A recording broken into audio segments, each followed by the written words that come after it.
Well, hello, and welcome to Opal City Confidential, a Starman podcast, episode 9.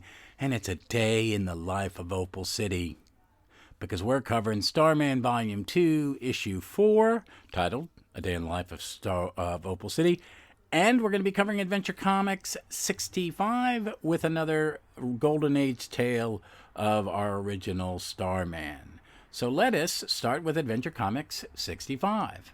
All right, this comic was cover dated August 1941, executive editor Whitney Ellsworth, cover artist Jack Burnley, and it's glorious. Title of the story is The Mystery of the Undersea Terror, writer Gardner Fox, penciler Jack Burnley, inkers Jack Burnley and Ray Burnley, colors Raymond Perry, editor Whitney Ellsworth. Okay, the synopsis for this story is 30 ships have sunk by unknown means by an agency known only as the League of the Octopus, and Woodley Allen is besieged by his superiors to get results, prompting him to make a desperate call to Starman, who's relieved to be away from having to always feign illness to hide his real career from Doris. Starman goes undercover as a sailor on the next ship that's scheduled to travel through the area where the others have been attacked, but finds something suspicious about the paint on the old scow. When the ship's attacked, he switches to his costume and flies above a strange gas cloud that knocks out the rest of the crew. Starman recognizes this purple flare, a concoction only available to one man, a thought the hero dreads. An aquatic fortress rises from the ocean. From it, men board the stricken vessel. While infiltrating the craft, Starman finds himself sealed inside a room that promptly floods before he's attacked by a vicious octopus. After killing the beast with an energy blast from his gravity rod, Starman escapes and finds out the group's led by his enemy, the Light. The Light calls his guard and picks up the hero's dropped gravity rod, but in trying to use it against his nemesis, he hits the wrong button and is knocked down by the recoil. With his weapon reclaimed, Starman rescues the survivors and the captured ships, who helped him seize control of the League's fortress.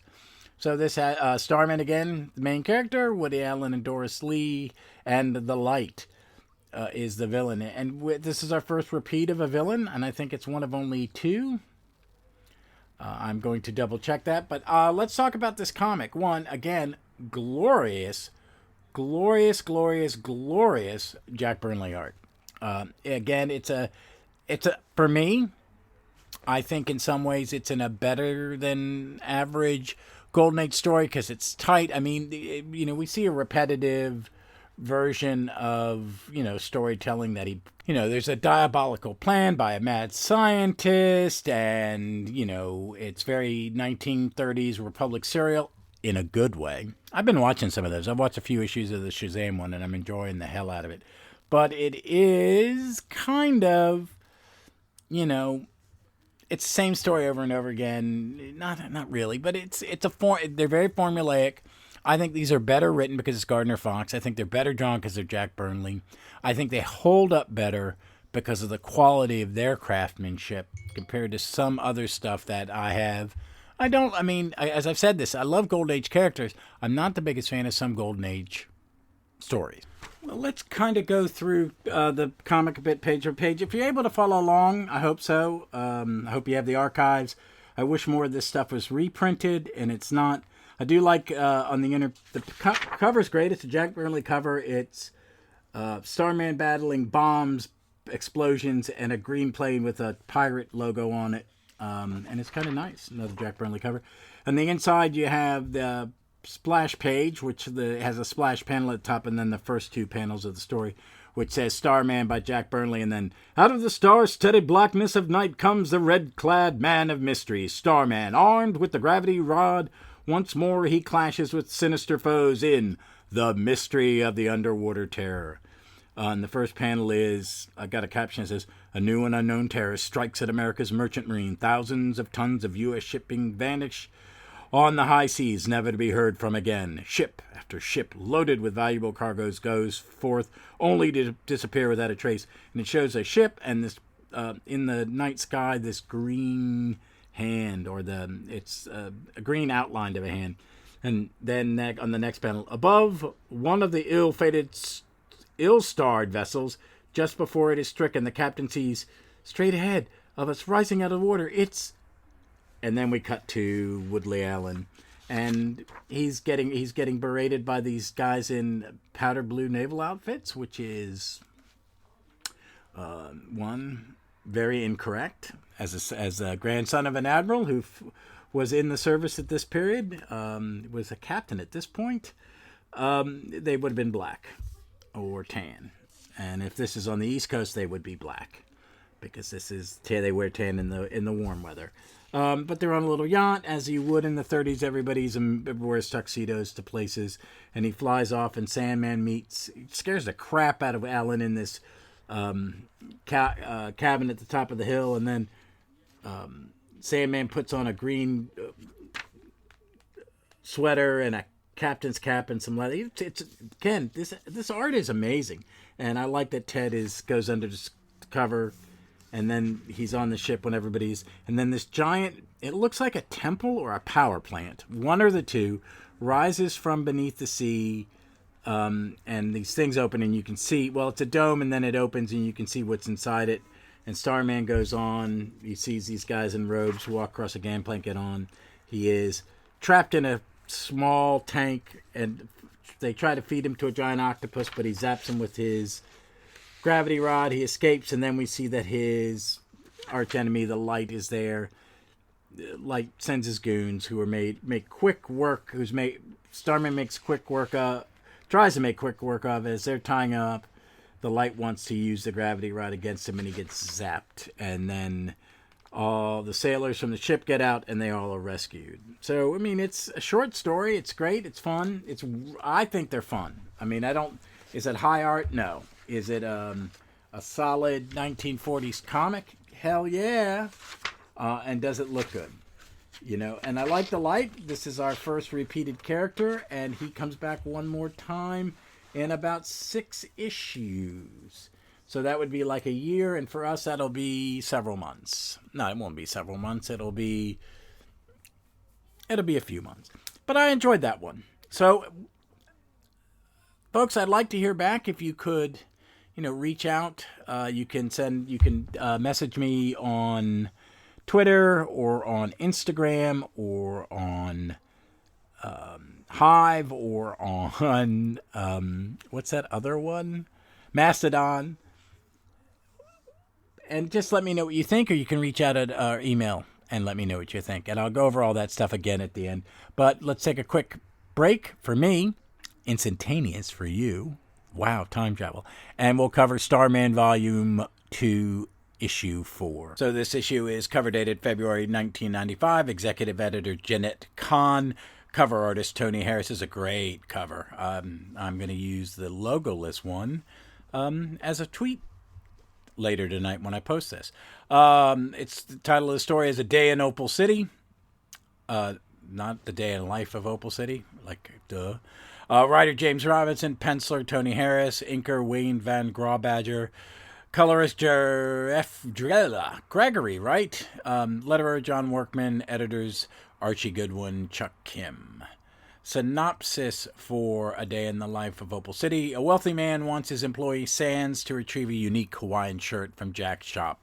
The shirt is believed to be a gateway to heaven. When Sands arrives in Opal City, Jack sells the shirt to him and avoids fighting violent confrontation. Meanwhile, the Shade visits Jack too, encouraging him to read his journal. That is a very basic take on that issue. This is a great... this is kind of like an interlude. I would call it more an interlude than a main chapter. I mean, it picks up after the Great Big Battle and the end of the first arc. I guess this is the epilogue to that story, but it calls it there's a prologue at the beginning, which is great. It's the immaculate world building of James Robinson and Tony Harris when they want to create something that's going to lead to a bigger story about an artist and an art that makes people disappear, which is kind of the part of the premise. So the first 3 pages is just the setup for this guy Sands to come looking for Jack. And I love it. So the prologue starts tell the history of an artist. Harry Ajax, the creator of art. And the opening, it's great. It starts with that he is in the tropics, some island, and he's a painter, and it's just great. It's the opening narration is he appeared on the beach one morning, ranting and screaming and singing show tunes. The Hawaiian winds were gentle that day, so his voice carried far and drew much attention. He claimed he was trained in mysticism, a strain of arcane study perfected south among the dwellers of the Andes. He claimed to be an artist, a sign painter, a sculptor.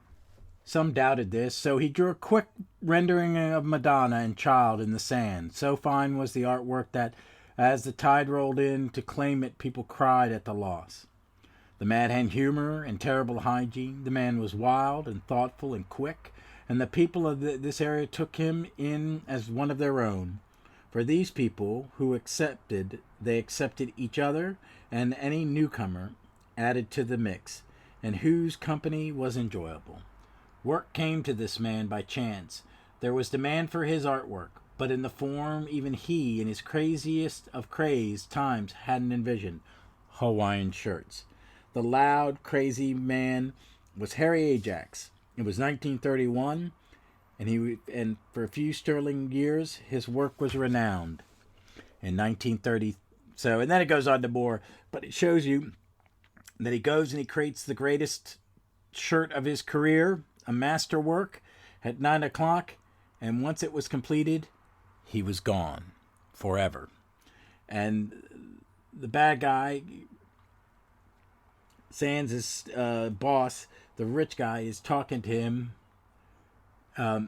Albert Becker, B-E-K-K-E-R, is hiring Sands to go look for the shirt.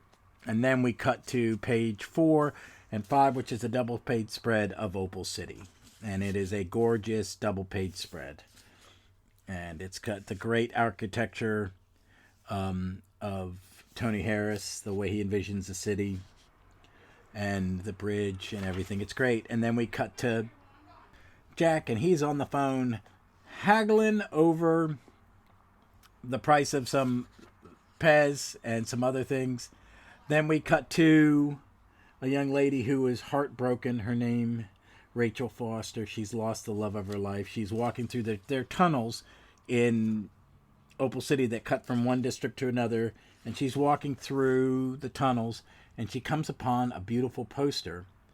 And it's hard not to look at. And a creature comes out from the poster and swallows her. And then this man, who looks a little bit me if my beard was black and my head was freshly shaved, comes and takes the poster and puts it in his satchel and walks off.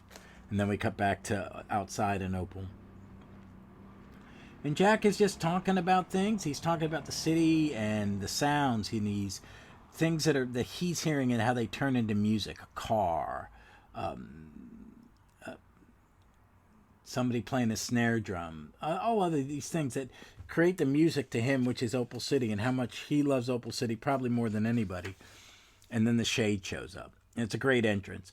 Jack immediately points his brand new cosmic rod, the one with the hook at the end, at the Shade, and they sit down to have a conversation. And Shade asks him about reincarnation.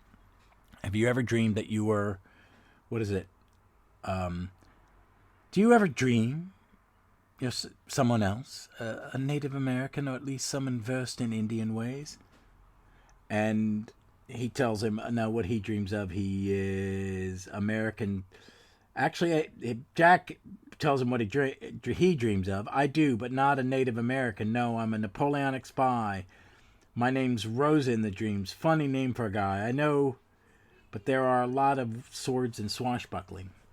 And I don't know that reference. I'm going to have to look that up and come back to you on that one, because I'm just enjoying this. But there's a pirate. He talks about